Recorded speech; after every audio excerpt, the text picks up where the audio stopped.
Bonjour Nathanaël. Bonjour à tous. De quoi vous nous parlez ce dimanche matin? De Facebook, mais sans grande conviction. Enfin, je cherchais un sujet, puis vous étiez sur Facebook. J'étais sur Facebook.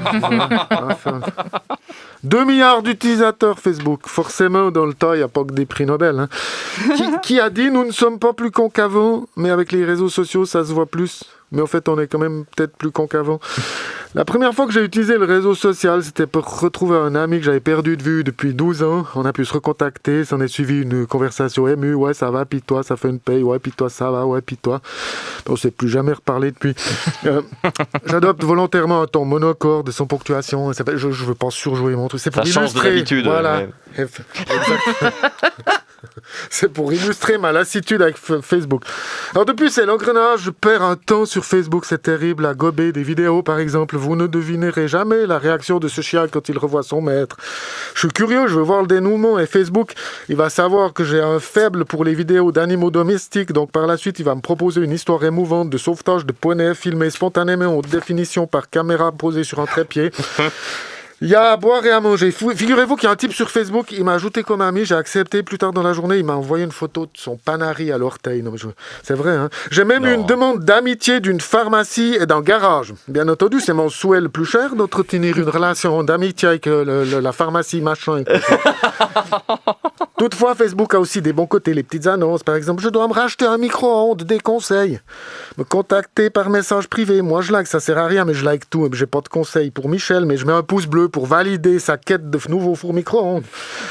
Et si on parvient à s'affranchir un peu de Facebook, le réseau me rattrape en m'offrant un montage très touchant intitulé « Nathanaël et Jean-Michel, 5 ans d'amitié sur Facebook ». Et moi, j'ai pas le début d'une idée de qui est Jean-Michel, parce que sur mes 1800 amis Facebook, il y en a environ 12 que je connais vraiment. Enfin, Après, Jean-Michel va partager une publication fort instructive sur les 10 erreurs que nous commettons quand nous prenons une douche.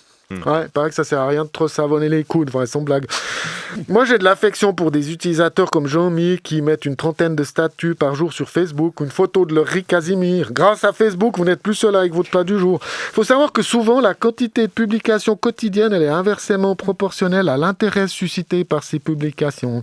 T'avais des gens qui font une publication avec 3 millions de vues et maintenant, il y a ceux qui font 1 million de publications avec 3 vues, quoi.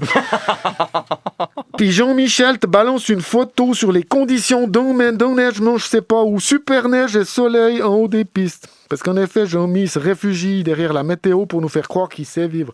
Sérieusement, Jean-Mi, depuis le début de la saison de ski, c'est la 60e photo du massif de la Beuse de Vache que tu publies.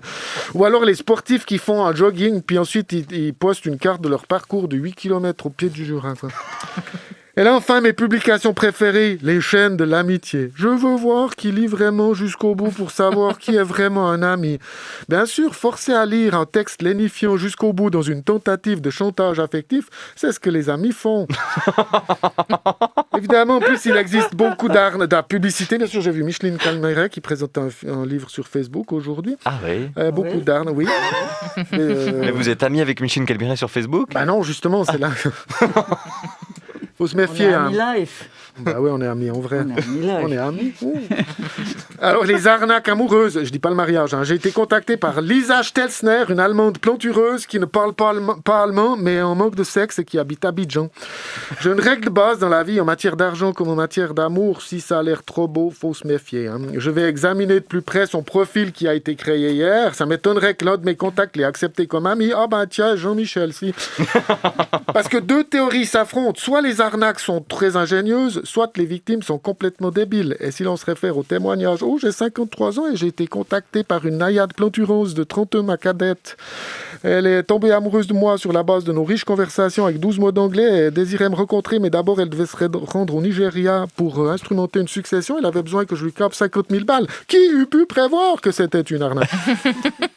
Il y a même eu une arnaque à mon nom sur Facebook. Des malotrus ont usurpé mon identité pour faire croire que je distribuais 1500 balles, mais ils ont fait chou blanc. Il y a même un gars qui a commenté « Ouais, mais il est de la vallée de Joux, c'est pas vrai. » Pour terminer, je vous informe tous que vous retrouverez évidemment cette chronique sur Facebook, parce que c'est ça la magie du réseau. Où se plaindre de Facebook, à part sur Facebook. Merci Nathanaël Rochard.